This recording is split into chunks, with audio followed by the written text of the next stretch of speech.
দর্শক, আপনাদের আমন্ত্রণ জানাচ্ছি রাতের দীপ্ত সংবাদের সঙ্গে রয়েছে আমি রুবায়েত হাসান। আর শুরুতেই থাকছে প্রধান খবরের শিরোনাম। রিটার্নিং কর্মকর্তার সিদ্ধান্তের বিরুদ্ধে ইসিতে ৪২ জনের আপিল, ভোটের সুষ্ঠু পরিবেশ নিয়ে আশঙ্কা। গত দেড় দশকে হওয়া ২৫% গুমের সঙ্গে জড়িত র্যাব, ২৩% পুলিশ। গুম কমিশনের ব্রিফিং। রায়ের বাজারে দাফন করা ৮ জুলাই শহীদের পরিচয় শনাক্ত, সিআইডির তদন্তে আরও ১০৬ জন। দেশে আইপিএল সম্প্রচার বন্ধের নির্দেশ সরকারের, বিসিবির সিদ্ধান্তে সন্তুষ্ট সাবেক খেলোয়াড়রা।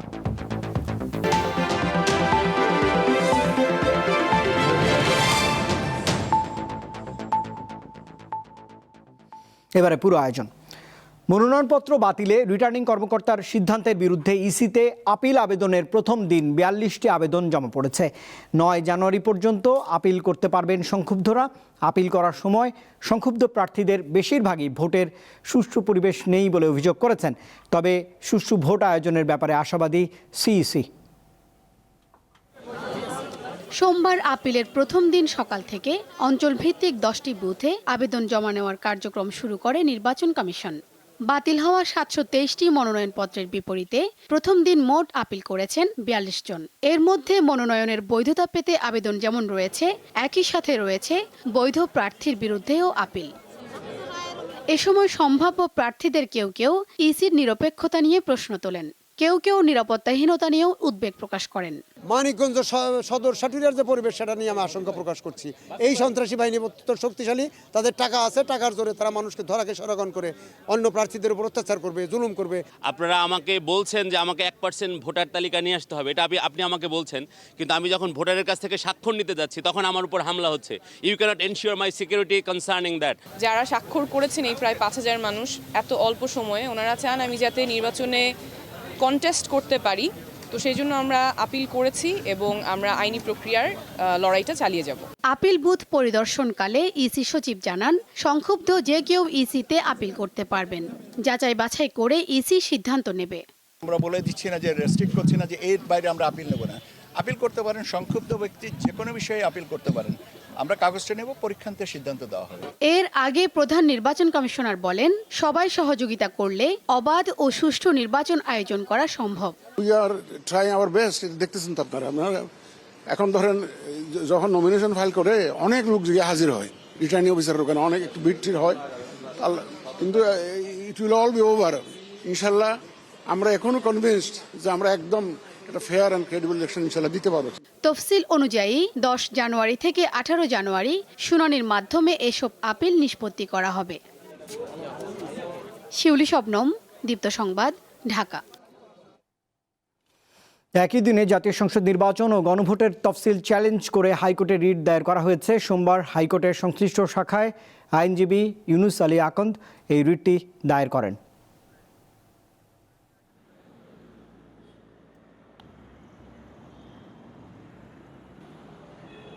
কোন কর্তৃত্ব বলে এই সরকার এই দুটি নির্বাচন একই দিনে করতেছে, কোনো আইনে নাই। এই তফসিল বৈধতা চ্যালেঞ্জ করে আমি একটি রিট করেছি এবং এই তফসিল কেন অবৈধ ঘোষণা করা হবে না এই মর্মে আমি রুল জারি চেয়েছি। বেসরকারি গবেষণা প্রতিষ্ঠান এমিনেন্স অ্যাসোসিয়েটস অব সোশ্যাল ডেভেলপমেন্টের জরিপ অনুযায়ী আসন্ন ত্রয়োদশ জাতীয় সংসদ নির্বাচনে 70% ভোটারের পছন্দ বাংলাদেশ জাতীয়তাবাদী দল বিএনপি। জরিপের বিশ্লেষণে দেখা যায় 19% ভোটার জামায়াত এবং 2.6% ভোটার এনসিপিকে তাদের পছন্দের তালিকায় রেখেছেন।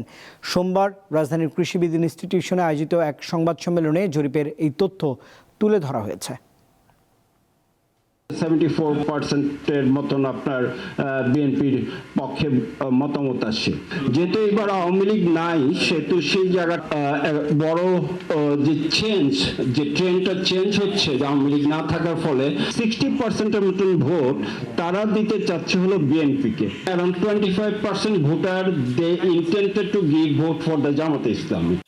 খালেদা জিয়ার মৃত্যুতে দেয়া প্রধান উপদেষ্টা ডক্টর মোহাম্মদ ইউনূসের শোকবার্তা বিএনপির ভারপ্রাপ্ত চেয়ারম্যান তারেক রহমানের কাছে পৌঁছে দিয়েছেন তাঁর একান্ত সচিব। সোমবার বিভিন্ন রাজনৈতিক দল ও ব্যবসায়ী সংগঠনের নেতৃবৃন্দ তারেক রহমানের সঙ্গে দেখা করে সমবেদনা প্রকাশ করেছেন। এছাড়া খালেদা জিয়ার জন্য দোয়া মাহফিলের আয়োজন করে আইসিসি বাংলাদেশ। সাবেক প্রধানমন্ত্রী খালেদা জিয়ার মৃত্যুতে অন্তর্বর্তীকালীন সরকারের প্রধান উপদেষ্টা ডক্টর মোহাম্মদ ইউনূসের শোকবার্তা বিএনপির ভারপ্রাপ্ত চেয়ারম্যান তারেক রহমানের হাতে পৌঁছে দেওয়া হয়েছে। সোমবার প্রধান উপদেষ্টার একান্ত প্রেস সচিব সজীব এম খায়রুল ইসলাম এই শোকবার্তা পৌঁছে দেন। এর আগে গুলশানে বিএনপি চেয়ারপারসনের কার্যালয়ে ভারপ্রাপ্ত চেয়ারম্যান তারেক রহমানের সঙ্গে সাক্ষাৎ করেন বাম দলগুলোর সমন্বয়ে গঠিত গণতান্ত্রিক যুক্ত ফ্রন্ট ও গণসংহতি আন্দোলন।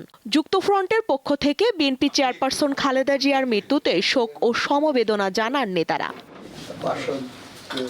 বিএনপির ভারপ্রাপ্ত চেয়ারম্যানের সাথে সাক্ষাৎ করে বেগম খালেদা জিয়ার মৃত্যুতে শোক প্রকাশ ও পরিবারের সদস্যদের প্রতি সমবেদনা জানিয়েছেন বাংলাদেশ লেবার পার্টি ও এবি পার্টির নেতৃবৃন্দ। সোমবার রাজধানীর একটি হোটেলে খালেদা জিয়ার জন্য দোয়া মাহফিলের আয়োজন করে international chamber of commerce ICC Bangladesh. এতে অংশ নেন দেশের 18টি ব্যবসায়ী সংগঠনের নেতারা। এতে বিএনপি নেতারা বলেন, দেশের মূল প্রতিষ্ঠানকে খালেদা জিয়া কখনো দলীয়করণ করে নাই। দেশকে পেছনের দিকে নিয়ে যাওয়ার চক্রান্ত মোকাবেলায় ব্যবসায়ীদের ভূমিকা রাখার আহ্বান জানান তারা। বাংলাদেশের যত অর্থনৈতিক সংস্কার হয়েছে আপনারা নিশ্চয়ই অবগত আছেন, সব অর্থনৈতিক সংস্কারের পেছনে বেগম খালেদা জিয়া, শুরুতে জিয়া রহমান সাহেব, পরবর্তী দেশনেত্রী বেগম খালেদা জিয়া, সেটা অর্থনৈতিক ক্ষেত্রে বলেন। এবং বিশেষ করে আমি বলবো যে বাংলাদেশের মূল যে প্রতিষ্ঠানগুলো সেগুলোকে উনি রাজনীতিকরণ করতে দেন। আমাদের শোককে শক্তিতে রূপান্তরিত করবে এবং আমরা সবাই ঐক্যবদ্ধ হয়ে বাংলাদেশের একটা নতুন ভবিষ্যৎ নির্মাণ করব।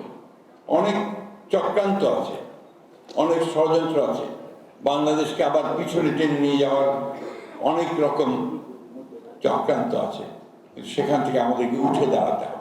সোমবার শেরেবাংলা নগরে খালেদা জিয়ার সমাধিতে শ্রদ্ধা নিবেদন করেন এগ্রিকালচারিস্ট অ্যাসোসিয়েশন অব বাংলাদেশের নেতৃবৃন্দ। এ সময় বিএনপির স্থায়ী কমিটির সদস্য মঈন খান বলেন, গণতন্ত্রের জন্য জীবন উৎসর্গ করেছেন বেগম খালেদা জিয়া। বেগম খালেদা জিয়া রুহের মাগফিরাত কামনায় গরিব দুস্থদের মাঝে খাবার বিতরণ করে সংগঠনটি। স্বস্তিকা সিংহ, দীপ্ত সংবাদ, ঢাকা। আসন সমঝোতা নিয়ে জামাত ইসলামী সহ 11 দলীয় জোটে কোনো দূরত্ব সৃষ্টি হয়নি বলে জানিয়েছেন ইসলামী আন্দোলন বাংলাদেশের শীর্ষ নেতারা। জোট ছাড়া তো দূরের কথা, আগামীতে এই দলগুলো নিয়ে সরকার গঠনের কথাও বলছেন তারা। 2-1 দিনের মধ্যেই আসতে পারে জোটের চূড়ান্ত প্রার্থী তালিকা।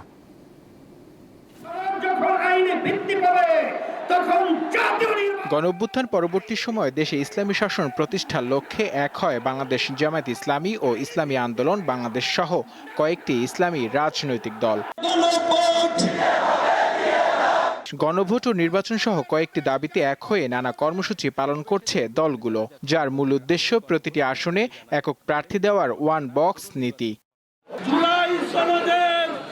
ত্রয়োদশ জাতীয় সংসদ নির্বাচনকে সামনে রেখে আসন সমঝোতার ভিত্তিতে গঠিত জোটে প্রথমে ছিল 8টি দল। সর্বশেষ এতে যোগ দেয় Jatiya Nagorik Party NCP, Liberal Democratic Party LDP ও এবি পার্টি।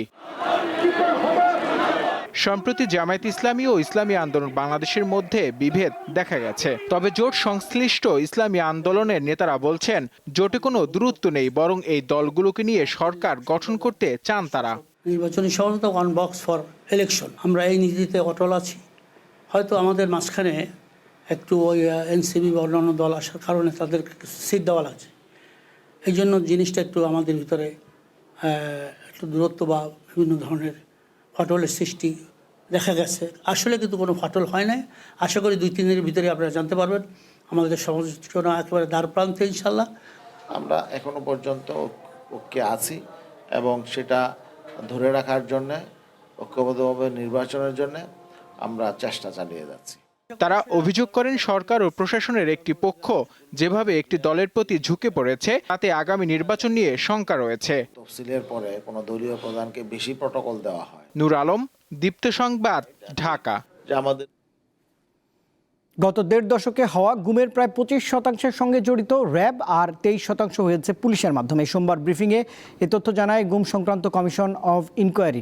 চূড়ান্ত প্রতিবেদনে উঠে এসেছে রাষ্ট্রীয় বিভিন্ন বাহিনীর প্রাতিষ্ঠানিকভাবে গুমে জড়িত থাকার অভিযোগ, গোপন বন্দিশালা, ডাম্পিং প্লেস এবং শত শত নিখোঁজ মানুষের করুণ ঘটনা। 2009 সাল থেকে 2024 সাল এই দেড় দশকে সংঘটিত বলপূর্বক গুমের ঘটনা অনুসন্ধানে গঠিত কমিশন অব ইনকোয়ারি তাদের চূড়ান্ত প্রতিবেদন দিয়েছে রবিবার। সোমবার রাজধানীর গুলশানে কমিশনের কার্যালয়ে সংবাদ সম্মেলনে অনুসন্ধানের সার্বিক চিত্র তুলে ধরেন কমিশন সভাপতি। ব্রিফিংয়ে গুমের ঘটনায় আইন শৃঙ্খলা বাহিনীর জড়িত থাকার তথ্য তুলে ধরে বলা হয়, প্রায় 25% গুমের অভিযোগে র্যাব জড়িত, এরপর পুলিশ 23%। এছাড়া ডিবি, সিটিটিসি, ডিজিএফআই ও এনএসআই ব্যাপক হারে গুম করেছে। বহু ক্ষেত্রে সাদা পোশাকধারী বা প্রশাসনের লোক পরিচয়ে অপহরণ করা হয়েছে।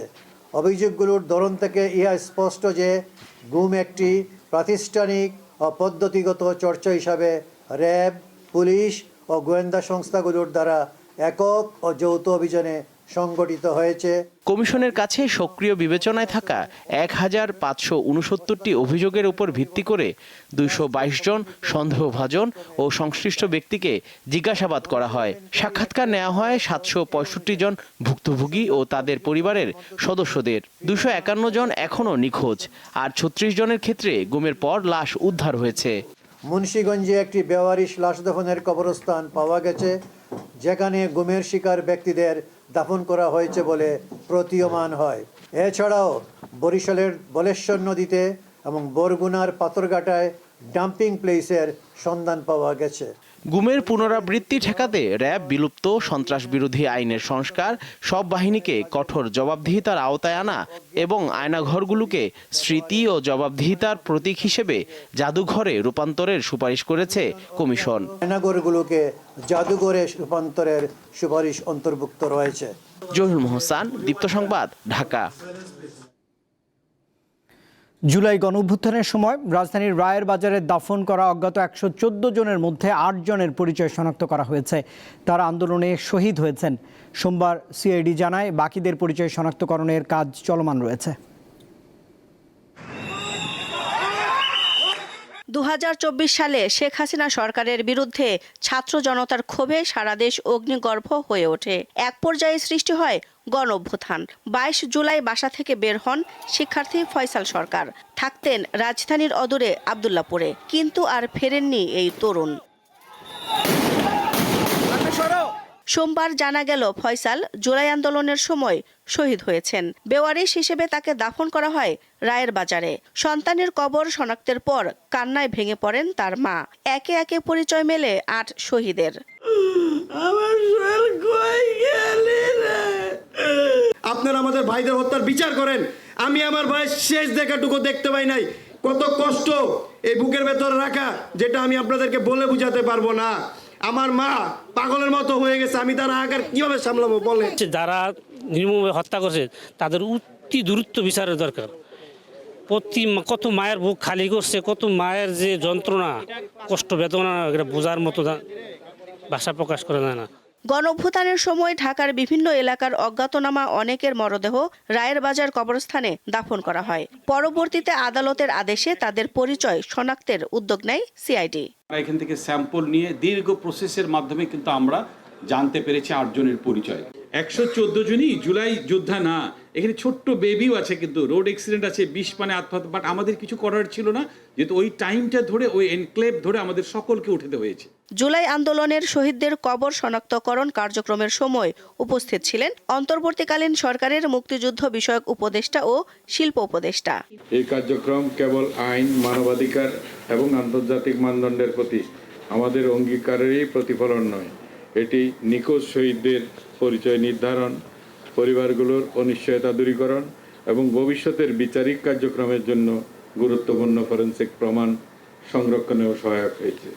8 জুলাই যোদ্ধার কবর তাদের পরিবারের সদস্যদের উপস্থিতিতে চিহ্নিত করে সিআইডি। এ সময় শহীদদের আত্মার মাগফিরাত কামনায় দোয়া করা হয়। দিলশাদানি, দীপ্ত সংবাদ, Dhaka. Indian premier league IPL এর খেলা ও অনুষ্ঠান বাংলাদেশে প্রচার ও সম্প্রচার নিষিদ্ধ করা হয়েছে। সোমবার এই নির্দেশনা দিয়েছে তথ্য ও সম্প্রচার মন্ত্রণালয়। মুস্তাফিজুর রহমানকে কলকাতা নাইট রাইডার্স থেকে অযৌক্তিকভাবে বাদ দেওয়ার প্রক্রিয়ায় এই প্রতিক্রিয়া বা সিদ্ধান্ত দেখানো হয়েছে। এবারের IPL-এ কলকাতা নাইট রাইডার্সের হয়ে বাংলাদেশের পেসার মুস্তাফিজুর রহমানের খেলার কথা ছিল। 3 জানুয়ারি ভারতীয় ক্রিকেট বোর্ড BCCI এর নির্দেশে তাকে দল থেকে বাদ দেয় KKR। মুস্তাফিজুর রহমানকে 9 কোটি 20 লাখ রুপিতে কিনেছিল তারা। এমন সিদ্ধান্তে বাংলাদেশে ব্যাপক প্রতিক্রিয়া হয়। এই ঘটনার জেরে নিরাপত্তার বিষয়টি সামনে এনে T20 বিশ্বকাপ খেলতে ভারতে না যাওয়ার সিদ্ধান্ত নিয়েছে বাংলাদেশ ক্রিকেট বোর্ড। 7 ফেব্রুয়ারি থেকে 20 দলের এই টুর্নামেন্ট ভারত ও শ্রীলঙ্কার মোট 8টি ভেন্যুতে হওয়ার কথা রয়েছে। কিন্তু এখানেই শেষ নয়।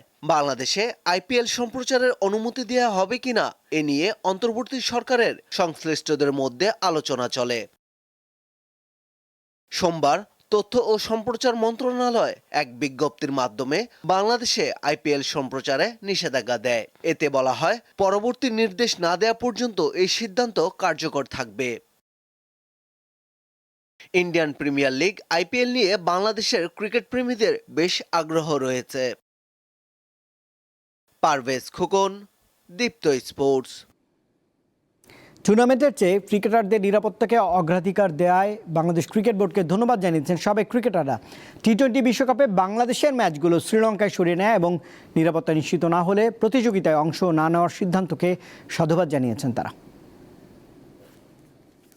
আগামী 7 ফেব্রুয়ারি শুরু হবে T20 বিশ্বকাপের আসর। ভারত ও শ্রীলঙ্কায় অনুষ্ঠিত 20 দলের এই টুর্নামেন্ট শুরুর আগেই উত্তাল হয়ে উঠেছে আন্তর্জাতিক ক্রিকেট অঙ্গন। উগ্রপন্থীদের হুমকির মুখে IPL এর ফ্র্যাঞ্চাইজি দল KKR থেকে মুস্তাফিজুর রহমানকে বাদ দেওয়ার পর থেকেই বিশ্বকাপে বাংলাদেশি ক্রিকেটারদের নিরাপত্তার বিষয়টি প্রাধান্য পাচ্ছে। ভারতে যেখানে একজন ক্রিকেটারকে নিরাপত্তা দিতে পারছে না, সেখানে পুরো দল কিভাবে নিরাপদ থাকবে সে প্রশ্ন উঠেছে। মূলত এ কারণে ICC-কে ভেন্যু পরিবর্তনের অনুরোধ জানিয়ে চিঠি দিয়েছে BCB, নয়তো বিশ্ব আসরে খেলতে না যাওয়ার কথা ICC-কে জানিয়েছে ক্রিকেট বোর্ড। ওয়ার্ল্ড কাপ যদিও বড় টুর্নামেন্ট, তারপরেও আপনার আগে তো বাঁচতে হবে।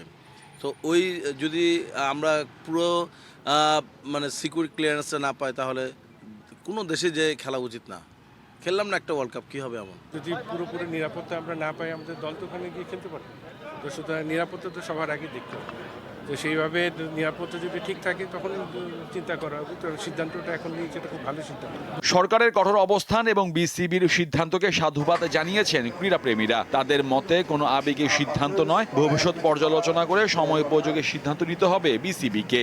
আমরা সবসময় সমতায় বিশ্বাসী। তো ক্রিকেট হচ্ছে একটা খেলা। আমরা যদি খেলার মধ্যে রাজনীতি যদি কেউ ঢুকায় আর আমাদেরকে এর জন্য যদি বৈষম্যের শিকার হইতে হয়, তাহলে আই থিঙ্ক আমাদেরও এখানে রাজনীতি ঢুকানো উচিত।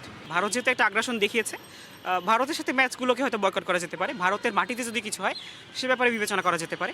তবে বিশ্বকাপ যেহেতু একটা বিশ্বের ব্যাপার এবং এখানে আরও অনেক দেশের ব্যাপার জড়িত আছে, দেশের ভাবমূর্তির ব্যাপার জড়িত আছে, দেশের ভাবমূর্তির জন্য হলে বিশ্বকাপ খেলতে যাওয়া উচিত। টুর্নামেন্ট শুরুর 1 মাসের কিছু বেশি সময় বাকি থাকায় সূচি বদলানো ICC-র জন্য বড় চ্যালেঞ্জ হয়ে দাঁড়িয়েছে। যদিও বাংলাদেশের অনুরোধ, ভারতের অবস্থান এবং সামগ্রিক পরিস্থিতি সব মিলিয়ে শেষ পর্যন্ত সিদ্ধান্ত নিতে হবে ICC-কেই।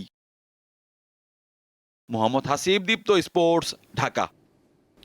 সম্মিলিত ইসলামী ব্যাংক গ্রাহকের জানুয়ারি মাসের প্রথম 2 দিনে 107 কোটি টাকার বেশি উত্তোলন করেছেন। এ সময় বিভিন্ন অ্যাকাউন্টে জমা পড়েছে 44 কোটি টাকার বেশি। সোমবার সংবাদ সম্মেলনে বাংলাদেশ ব্যাংকের গভর্নর জানিয়েছেন, বড় গ্রাহকদের টাকা উত্তোলনে 2 বছর পর্যন্ত সময় লাগবে। তবে ক্যান্সার ও কিডনি ডায়ালিসিসের রোগীরা আবেদন করে এখনই পুরো আমানত তুলতে পারবেন। ইংরেজি নতুন বছরের প্রথম দিন থেকে সর্বোচ্চ 2 লাখ টাকা তুলতে পারছেন সম্মিলিত ইসলামী ব্যাংকের গ্রাহকেরা। এছাড়া প্রতি 3 মাসে অতিরিক্ত 1 লাখ টাকা তোলা যাবে। সোমবার বাংলাদেশ ব্যাংক ভবনে সংবাদ সম্মেলনে গভর্নর জানান, 1 ও 2 জানুয়ারি 2 দিনে 13,314 জন গ্রাহক সম্মিলিত ইসলামী ব্যাংক থেকে 107 কোটি 77 লাখ টাকা তুলেছেন। এ সময় জমা পড়েছে 44 কোটি 9 লাখ টাকা। এসব দিক থেকে বিবেচনা করে আমরা মনে করি যে এটাকে আমরা সুন্দরভাবে আস্থার স্থানে নিয়ে যেতে পারবো এবং যে ডাটা আমরা পাচ্ছি তাতে আমাদের আস্থাটা সৃষ্টি হচ্ছে। তিনি জানান, সম্মিলিত ইসলামী ব্যাংকের বড় আমানতকারীদের পুরো টাকা ফেরত পেতে 2 বছর পর্যন্ত সময় লাগবে। তবে ক্যান্সার ও কিডনি ডায়ালাইসিসের রোগীরা আবেদন করে এখনই তাদের পুরো আমানত তুলতে পারবেন। অ্যাকাউন্ট হোল্ডার নিজে হতে হবে, আত্মীয় স্বজন হলে হবে না। সেই ক্ষেত্রে পুরো টাকাটাই তারা তুলতে পারবেন অ্যাজ অফ নাও। কেন্দ্রীয় ব্যাংকের গভর্নর জানান, কর্মী ছাঁটাই করা হবে না, কিন্তু কারো বিরুদ্ধে অপরাধ প্রমাণ হলে ছাড় দেওয়া হবে না। আমরা কাউকে ছাঁটাই করতে চাই না, এটা আমরা বলতে চাই। কিন্তু যদি কারো অপরাধের সাথে সম্পৃক্ততা পাওয়া যায়, সেই ক্ষেত্রে কিন্তু কারো ছাড় দেওয়া হবে না। সম্মিলিত ইসলামী ব্যাংকের স্বচ্ছতা ও জবাবদিহিতার মাধ্যমে এগিয়ে নিতে চান বলে জানান ব্যাংকটির চেয়ারম্যান আইয়ুব মিয়া। আমাদেরকে আকৃষ্ট করা যায়, সেজন্য আমরা কিন্তু কাজ করছি। শাহরিয়ার ইমন, দীপ্ত সংবাদ, ঢাকা। সিলেট সহ দেশের বিভিন্ন জায়গায় ফের ভূমিকম্প অনুভূত হয়েছে। সোমবার ভোর 4:47 দিকে কয়েক সেকেন্ডের জন্য এই কম্পন অনুভূত হয়। রিক্টার স্কেলে মাত্রা ছিল 5.4। মার্কিন ভূতাত্ত্বিক জরিপ সংস্থা USGS এর তথ্য জানিয়েছে, ভূমিকম্পটির উৎপত্তিস্থল ছিল ভারতের আসাম রাজ্যের ধিক এলাকায়। এর কেন্দ্রস্থল ছিল মাটির 10 কিলোমিটার গভীরে। ভূকম্পনের পরপরই সামাজিক যোগাযোগ মাধ্যমের অনেকেই এ বিষয়ে পোস্ট করেছেন। সিলেট নগরী এবং আশপাশের কম্পন অনুভূত হয়েছে বলে তারা উল্লেখ করেন। রাজধানী সহ দেশের বিভিন্ন জেলায় শীতের তীব্রতা অব্যাহত রয়েছে।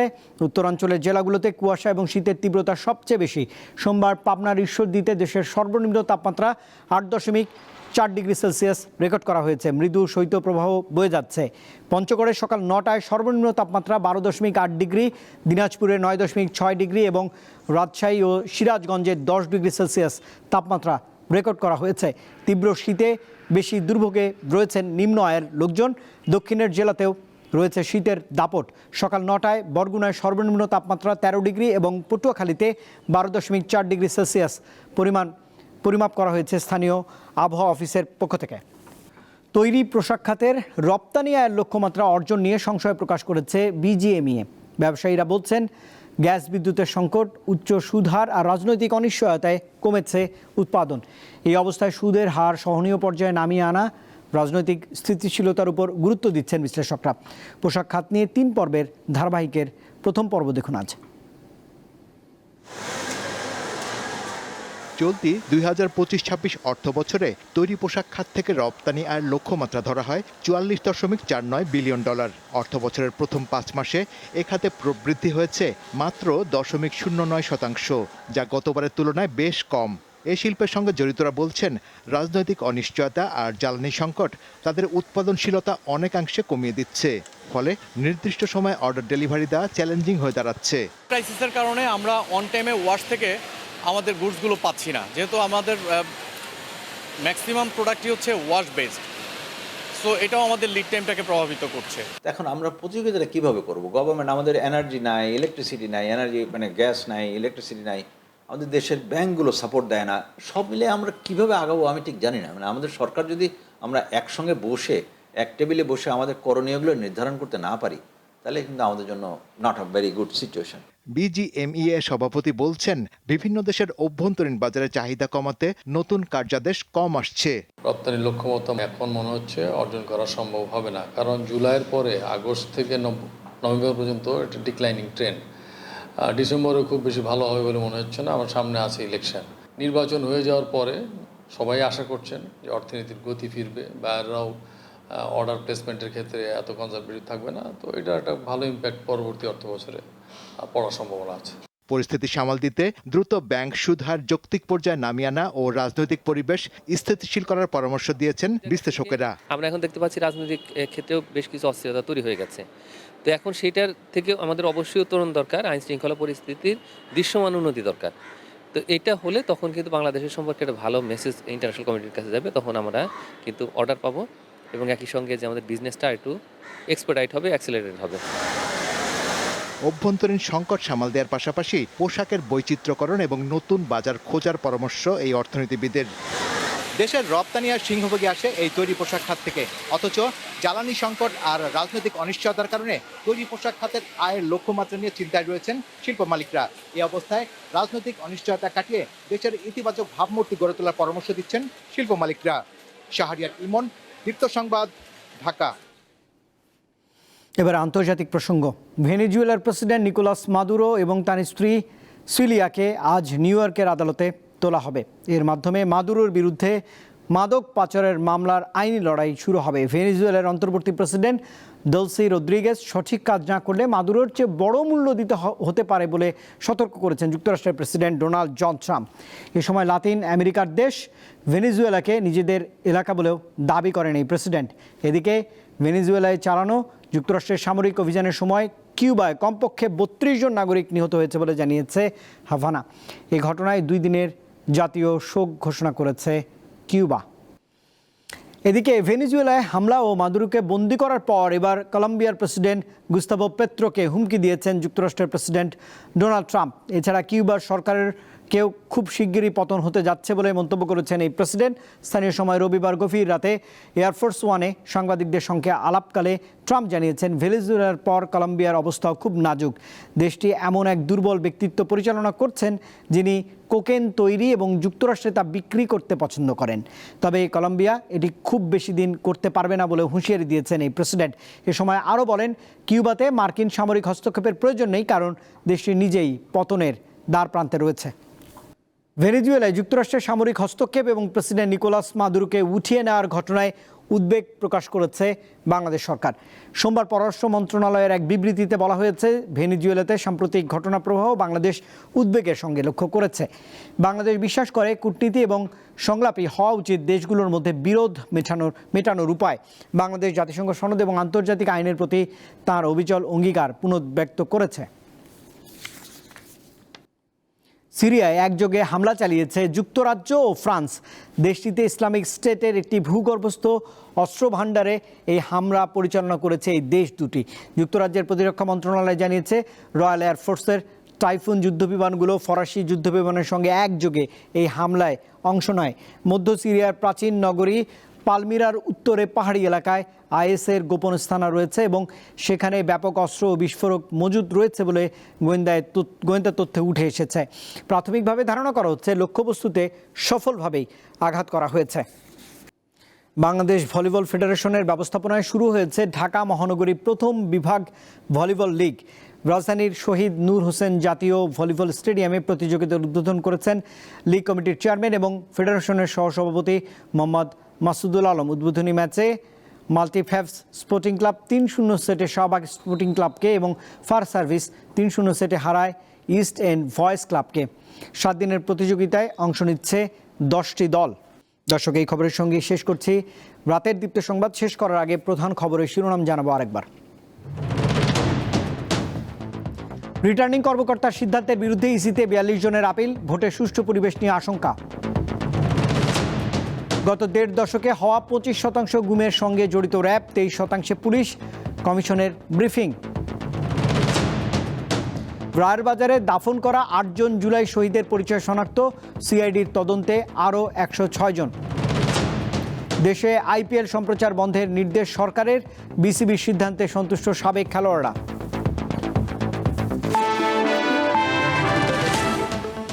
আর দর্শক, এই ছিল এখনকার মতো সংবাদের আয়োজনে। এতক্ষণ সঙ্গে থাকবার জন্য ধন্যবাদ সবাইকে। আরও তথ্য বিনোদনের জন্য আপনি যুক্ত থাকতে পারেন দীপ্ত টেলিভিশনের ডিজিটাল প্ল্যাটফর্মগুলোতে। শুভরাত্রি।